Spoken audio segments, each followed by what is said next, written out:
All right, so this drape, I'm going to try and drape it like a dress. I have an idea of the kind of look I'm going for, but I also want it to be super comfortable while being pregnant. So let's see how it turns out. I'm just putting a few pleats here, not too many, like 3. And then I'm going to do the same in the back. So like that.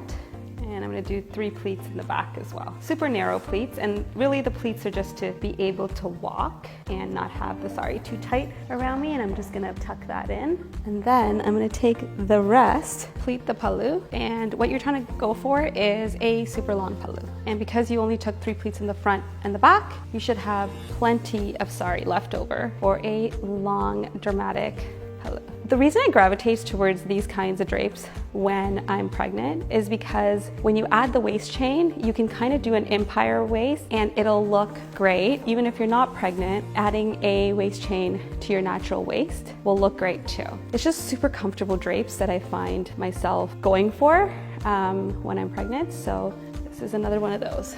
And then I'm just gonna fan out the pleats and add a waist chain. I've added this waist chain, which is actually the chain from our mask. If you comment link below, we'll send you the link for it. It is a super comfortable, simple waist chain that will hold all your pleats in place.